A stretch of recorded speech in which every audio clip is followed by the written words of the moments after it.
오늘 함께 묵상하는 시편 148편은 시작도 무슨 말로 시작합니까? 할렐루야로 시작을 하죠. 그러면 끝에는 어떻게 마무리됩니까? 할렐루야로 마무리되죠. 이 할렐루야는 여러분이 잘 알고 계신 것처럼 찬양하라, 여호와를 찬양하라, 그렇죠? 히브리어 할렐루와 그리고 여호와를 가리키는 야가 합쳐진 단어입니다. 그러니까 이 짧은 한마디는 이렇게 외치는 거예요.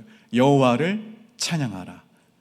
오늘 본문은 아주 분명한 구조를 지니고 있는데요, 앞부분 1절부터 6절까지의 말씀은 하늘에 있는 모든 것들이 여호와를 찬양하라 이 말씀이고, 뒷부분 7절부터 14절은 땅에 있는 모든 것들이 여호와의 이름을 찬양하라 선포하고 있습니다. 시편의 이 시인은 하늘과 땅, 그리고 보이는 것과 보이지 않는 것, 생물과 무생물, 자연과 그리고 역사, 모든 존재를 한자리에 불러 세워서 하나님의 찬양대로 세우고 있다는 거예요. 시의 전반부는 이렇게 시작을 하죠. 하늘에서 여호와를 찬양하라. 그리고 대상을 하나씩 불러 모읍니다. 하늘에 있는 모든 것들, 즉 하늘 높은 곳, 천사들, 하늘의 군대, 해와 달, 밝은 별들, 하늘 위의 물들, 우리가 손에 잡을 수 없는 세계, 우리가 닿을 수 없는 차원까지 모두 불러서 누구를 찬양하라고요? 여호와를 찬양하라 말합니다. 왜 그렇습니까? 그 이유가 5절과 6절에서 그 이유를 말합니다. 다시 한번 읽어볼까요? 5절과 6절입니다. 시작. 그것들이 여호와의 이름을 찬양함은 그가 명령하심으로 지음을 받았음이로다. 그가 또 그것들을 영원히 세우시고 패하지 못할 명령을 정하셨도다. 그들은 누구의 명령이요? 여호와의 명령, 곧 그 말씀을 따라 지음을 받았기 때문입니다. 말씀이 임하자 무에서 유가 되었고 하나님의 뜻이 선포되자 질서가 세워졌어요. 성도 여러분, 해와 달이 자기 일을 감당하듯이, 별들이 정한 자리를 지키듯이 그 모든 하늘의 피조물이 하나님께 반응하는 방식으로 하나님을 찬양한다라는 거예요. 창조주를 높인다는 것이죠. 피조물은 스스로 존재하지 않습니다. 하나님의 부르심이 있었고, 하나님의 정하심이 있었고, 하나님의 붙으심이 있었어요. 그러니 하늘은 마땅히 누구를 찬양하는 거예요? 하나님을 찬양하는 거예요. 여기서 우리가 붙들어야 될 한 가지가 있습니다. 새해를 시작하면서 저와 여러분이 붙들어야 될 한 가지, 찬양은 감정의 여유가 있을 때에만 나오는 것이 아니라는 거예요. 존재의 질서에서 나온다라는 거예요. 하늘의 피조물은 형편이 좋아서 여호와 하나님을 찬양하는 것이 아니에요. 그들은 그분이 누구시기 때문에, 창조주이시기 때문에 찬양하는 거예요. 저와 여러분 모두가 올 한 해 형편에 따라 하나님을 찬양하는 것이 아니라 매일 매순간 하나님을 가까이 함으로 주님을 찬양할 수 있는 저와 여러분 모두가 되시기를 주님의 이름으로 간절히 축원합니다. 자, 이제 신은 땅으로 내려오죠. 그렇죠? 땅에 있는 것들, 용들과 바다, 불과 우박, 눈과 안개, 광풍, 산들과 작은 산들, 과수와 백향목, 짐승과 가축, 기는 것과 날아다니는 새, 그리고 자연에서 끝나지 않습니다. 왕과 모든 백성, 국왕과 재판관, 총각과 처녀, 노인과 누구까지요? 어린 아이들까지. 시인은 땅 위의 모든 존재를 다 불러 모아요. 성도 여러분, 이것은 단지 시적인 과장이 아닙니다. 시인은 한마디로 선포하죠. 온 우주와 이 지구 위에 거하는 만물이 누구를 찬양하라? 하나님을 찬양하라. 그래서 시편 148편은 한편으로는 서사처럼 웅장하고 다른 한편으로는 낭만적인 시처럼 아름답게 들리는 시가 시편 148편이에요. 근데 여기서 중요한 질문이 생기죠. 이러한 찬양이 언제 불려졌을까? 정말 평안하고 풍요로울 때, 모든 것이 형통하고 잘 풀릴 때 이러한 찬양의 고백이 나왔을까요? 그런데 오늘 이 시편 148편의 배경을 보게 되면 이 시가 결코 낭만적으로 쓰인 것이 아니라는 사실을 알게 됩니다. 시편 148편은 바벨론 포로 생활을 마치고 돌아온 사람들이 부르던 노래예요. 여러분, 이들이 고향 이스라엘 땅으로 돌아왔을 때 무엇을 보았을까요? 그들의 시선 가운데에서 예루살렘을 보았겠죠. 가장 먼저 예루살렘을 보았을 거예요. 황폐해져 있었습니다. 전쟁으로 무너져 있었어요. 먹고 살 길도 막막했습니다. 그들을 지켜줄 성벽도 온전하지 않았어요. 하나님을 예배할 성전도 온전하지 않았습니다.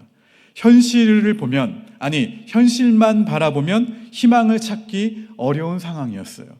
하나님을 찬양하라, 이 말이 오히려 낯설게 들릴 정도의 현실이었습니다. 근데 바로 그 자리에서 시인이 어떻게 외치죠? 뭐라고 외치죠? 우리 1절 말씀을 큰 목소리로 함께 고백합니다. 시작. 할렐루야, 하늘에서 여호와를 찬양하며 높은 데서 그를 찬양할지어다. 아멘. 여기서 우리는 시편 148편의 진짜 메시지를 만나게 됩니다. 찬양은 상황이 좋을 때 하는 선택이 아니라 절망의 자리에서도 하나님을 바라보는 믿음의 고백이라는 거예요. 여러분, 내 삶에 아무런 문제가 없고 마음이 평안할 때 하나님을 찬양하는 일은 누구나 다 할 수가 있습니다.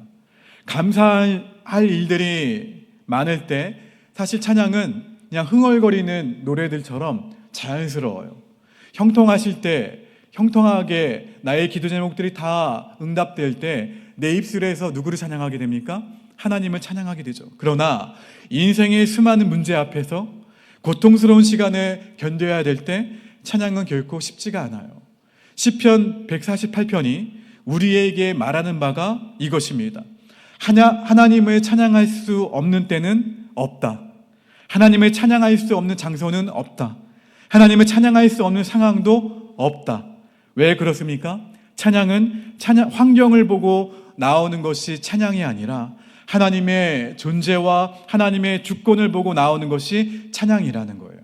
그러므로 성도 여러분, 나를 둘러싼 환경과 조건과 나의 느끼는 감정을 바라보지 마시기를 바랍니다. 그 너머에 계신 누구를 바라보라는 거예요? 하나님을 바라보라는 거예요. 온 천지 만물을 지으시고 그 선하신 뜻대로 다스리시고 운행하시는 하나님을 바라보게 되기를 주의 이름으로 축원합니다. 내 형편이 무너져도 하나님은 무너지지 않으세요. 나의 계획이 흔들려도 하나님의 뜻은 흔들리지 않습니다. 내 마음이 혹 어떠한 일들로 어두워진다 하더라도 하나님은 여전히 나의 빛이 되십니다. 그럴 때 우리는 다시 이렇게 고백할 수 있어야 돼요. 할렐루야. 여러분, 할렐루야를 고백하게 되기를 간절히 바랍니다. 내가 괜찮아서가 아니라 하나님이 하나님이시기 때문에 찬양할 수 있다라는 거예요. 오늘 간직할 말씀 13절은 이 찬양의 초점을 한 줄로 정리합니다. 우리 13절 말씀을 읽어봅니다. 시작.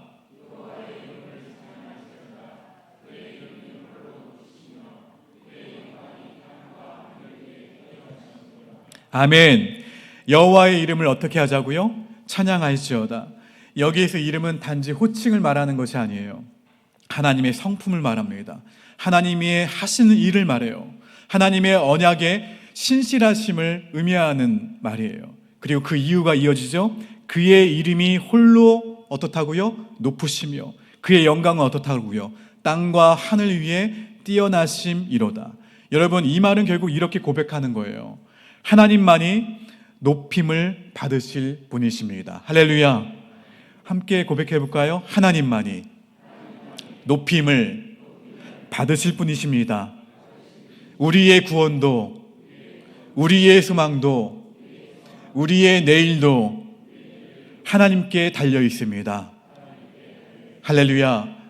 그러니 우리가 붙들 것은 그냥 환경이 나아지는 것, 이 상황의 개선 이전에 하나님 자체, 하나님 그분이라는 거예요.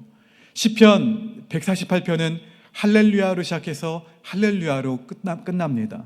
여러분, 이것이 단지 시편 이 한 편의 형식이 아니라 우리 인생의 방향이 되기를 주님의 이름으로 축원합니다. 시작도 할렐루야, 마지막도 할렐루야야 되는 거예요. 2026년, 사실 어떤 날은 눈물이 앞서는 날도 있을 거예요. 또 어떤 날은 한숨이 길어지는 날도 있을 거예요. 어떤 날은 내 마음이 찬양까지 올라가지 못하는 날도 있을 거예요. 그러나 그때마다 오늘 이 말씀을 기억하십시오. 하늘도 찬양하고 땅도 찬양하고 절망의 귀한 자들도 찬양했습니다. 그 이유는 한 가지였어요.